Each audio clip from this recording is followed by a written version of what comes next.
33살. 아, 조금 늦었네. 빨리 가자. 요 정도. 36. 언니 왜 아직도 결혼 안 했지? 39.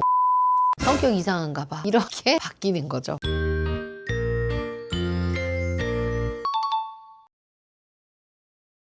피디님들, 제가 결정사를 하면서 한 가지 확실한 패턴을 발견했어요. 그게 뭔데요? 30대 미혼 여성들 있잖아요. 그 나이가 되면은 능력이나 외모나 성격과 관계없이 삶이 크게 흔들리더라고요. 그 나이가 무슨 나이예요? 크게 세 가지로 나뉘는데요. 지금부터 30대 미혼 여성이 인생에 갈리는 세 개의 나이가 있습니다. 그때 어떤 일들이 현실적으로 일어나는지에 대해서 제가 한번 적나라하게 이야기해 볼게요. 첫 번째 나이부터 보겠습니다. 33살입니다. 경고의 나이입니다. 왜 경고의 나이예요? 33살이면 사실 평균 초혼의 나이를 살짝 넘긴 거죠. 근데 아직은 본인이 꽤 여유가 있어요. 그러니까 이런 거야. 나 아직 30대 초반이야. 나 아직 젊어. 이렇게 생각을 하는 거죠. 겉으로 보면 직장도 어느 정도 자리가 잡혀져 있죠. 그리고 SNS에는 여행이나 브런치 사진 올리면서 잘 사는 것처럼 보이죠. 33살 때 어땠어요? 그렇게 보였던 것 같아요. 마냥 행복하기만 했나요? 여러 걱정이 많죠. 맞아. 그러니까 아무도 모르게 속에서 금이 조금씩 가기 시작하는 나이인 거죠. 그게 바로 33살입니다. 33살 때 대부분 여성분들이 이렇게 얘기를 해. 새벽 1시, 2시에 공포가 있다. 결혼을 한 친구야. 가족들이랑 여행 간 사진을 올리고 그리고 아기를 안고 웃고 있는 사진을 막 올려. 그러면 마음 한 군데가 가리죠. 왜냐면 나는 혼자서 집에서 고작 해봤자 음식 배달시켜서 뭐 넷플릭스 보고 이렇게 누워있으면서 무슨 생각해요? 나 이대로 괜찮은가? 이런 생각은 누구나 한 번쯤 해본단 말이죠. 그래서 한번 외로움을 달래보겠다고 소모임을 한번 나가. 근데 나가면 어때요? 더 속상해. 왜요? 내가 생각하는 그런 사람들이 있지 않아. 그냥 학을 떼고 오죠. 모임장에 갔더니 40대 후반 50대로 보이는 아저씨 같은 남자가 반짝반짝 넥타이를 메고 앉아있어. 그 사람이 이제 모임장이라고 앉아있는 거지. 그럼 이제 어떤 생각이 들어요? 잘못 왔구나. 빨리 집에 가야겠다. 내가 이제 이런 데까지 와야 되는구나. 자괴감이 생기면서 이때 시작된 불안이 바로 정체성 균열의 출발점이 됩니다. 그리고 33살이 되잖아요. 이 소개팅 시장에서도요. 체감이 급격하게 변하는 게 느껴져요. 그러니까 소개가 확 줄어들어. 자, 우리 PD님은 몇 살 때부터 소개팅이 좀 줄어들었나요? 30 되자마자 그죠? 그랬던 것 같아요. 여자들은 32 되잖아요. 확 체감이 돼. 20대보다 소개팅이 현저하게 반의 반으로 줄어들고요. 남자들은 한 38, 35만 돼도 소개가 줄어들어. 근데 이것뿐만 아니라 몸까지 신호를 이제 보내와요. 33살 때 보면 여성들 같은 경우 생리 주기가 불규칙하다 이런 친구들도 전 봤고요. 생리량도 현저하게 줄어든다 이런 분들도 많아요 요새는. 그리고 산부인과 가면 선생님들이 이렇게 얘기하지. 임신 생각이 있다면 너무 늦지 않으셔야 합니다 라고 얘기를 해주죠. 이게 바로 생물학적 첫 번째 경고입니다. 진짜 무서운 게 뭔지 아세요? 더 무서운 게 있어요. 그럼요. 33살의 경고를 무시하잖아. 진짜 헬게이트가 열립니다. 바로 두 번째 36살 붕괴의 나이입니다. 너무 세나요?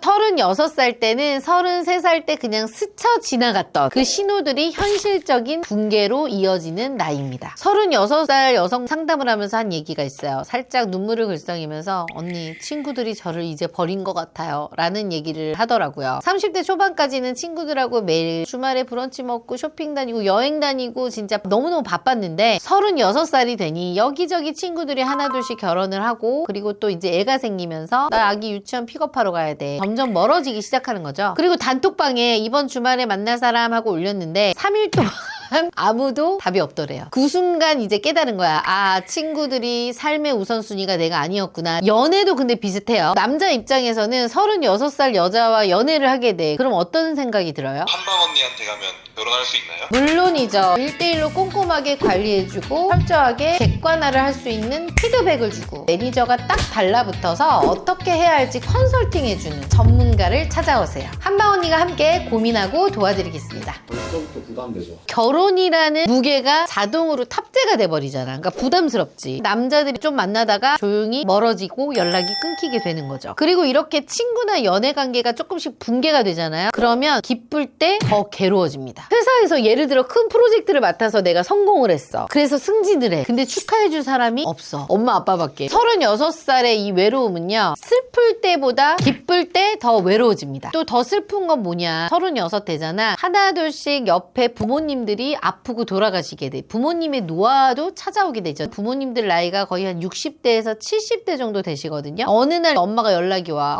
나 병원 갔더니 수술하래. 당뇨래. 어떡하니? 막 이런 연락들 오잖아요. 그 순간 이제 머리가 하얘지지. 아, 우리 엄마도 이제 나이가 들었구나. 아, 마냥 진짜 젊은 엄마였는 줄 알았는데 아니구나. 이런 현타가 오기 시작하고, 이러다 보니까 어떤 회원분이 또 이런 얘기를 하더라고요. 예전에 언니 우리 아빠가 TV를요 이렇게 큰 거를 번쩍 들어 올렸는데 이제는 이사를 가는데 TV를 번쩍 못 올리고 같이 옮겨달라고 하더라. 부모님의 노화를 피부로 느끼게 되는 거죠. 더 무서운 건 뭔지 알아? 이거를 이제 내가 혼자 감당해야 한다는 거. 이게 진짜 무섭죠. 왜냐면 결혼한 친구들은 아프면 장인어른 장모님 그래도 남편이 같이 병원도 가주고 진료도 같이 가주는데, 그리고 병원비도 같이 서로 의지하면서 버티잖아. 근데 혼자일 땐 어떻게 해? 내가 다 온전히 내 월급으로 병원도 모시고 가야 되고, 내가 시간을 쪼개서 내가 가야 되지 않으면 모시고 갈 사람이 없는 거죠. 그래서 전부 혼자 감당을 해야 해. 그리고 이때 되면 또 뭐가 있냐, 커리어에 허무함이 와요. 이 나이가 되면 커리어도 더 이상 성장 곡선이 안 보여요. 왜냐면 밑에 또 젊은 친구들이 어때? 치고 올라와. 그래서 회사에서도 이 정도면 되지 않나? 이렇게 불편한 시선이 느껴지기 시작하고요. 퇴근하고 들어오면 이런 생각이 문득 들지. 내 삶은 왜 이렇게 공허하지? 이런 생각까지 들게 되는 시기입니다. 이렇게 36살이 잔인한 이유는 딱 한 가지예요. 33살에 아유 나 아직 뭐 안 늦었어 이렇게 미뤘던 것들이요, 36살이 되잖아 동시에 현실로 터지기 때문입니다. 이렇게 이제 36살이 지나서 대망의 세 번째 39살이 옵니다. 현실의 나이죠. 이 나이 때 저는 결혼을 했네요. 결혼 시장에서 사실상 반기지 않는 나이 39이죠. 퇴출, 예전 말로 따지면. 근데 이 나이가 되면 상황은 훨씬 더 이제 명확해져요. 어떤 여성분이 저한테 한 말, 저랑 코드가 맞는 분은요 결혼을 다 했어요. 맞아요. 이 나이대에서 성숙하고 안정적인 남자들은 이미 다른 여자들이 체가가 없죠. 가정을 이뤘겠죠. 그래서 이 39살 때 만나는 남성의 부류는 딱 두 가지입니다. 50대 이상의 재혼남, 아님 내 이상형과 거리가 너무 먼 40대 미혼남입니다. 정말 이게 냉정한 현실인데, 주변에도 40 넘은 언니들이나 친구들 중에 재혼남하고 결혼한 친구들이 꽤 있나요? 한 두세 명. 아이가 있는 사람? 네.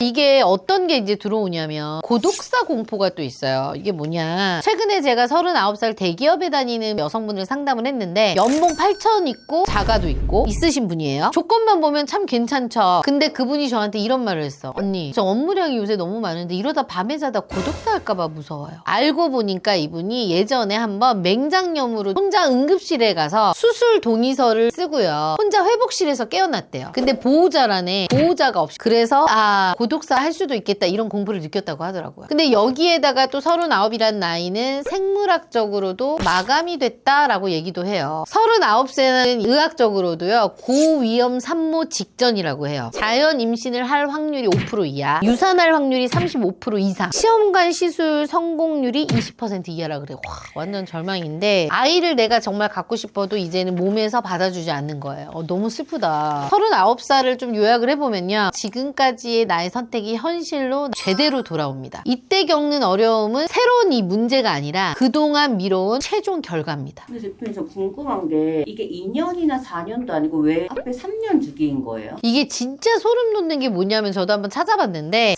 369는 우연이 아니래요. 생물학적, 사회적, 심리학적 법칙이래. 생물학적 주기로 한번 따져보면 여성의 난소 기능이 30대 중반부터 정확히 3년 단위로 급격하게 줄어든대요. 그리고 33살 되잖아, 난소 기능 저하가 시작이 된대요. 그래서 임신 확률이 20대 대비 30% 감소를 하게 되고, 36살에는 임신 확률이 급감하는 시기, 자연 임신이 점점 어려워진다. 그리고 39살은 고위험 산모 직전, 자연 임신이 거의 불가능. 이건 개인차가 아니라 모든 여성에게 공통적으로 적용되는 생물학적 법칙이에요. 너무 잔인하다. 한국 사회에서 여성의 결혼 정년기 나이는 몇 살이죠?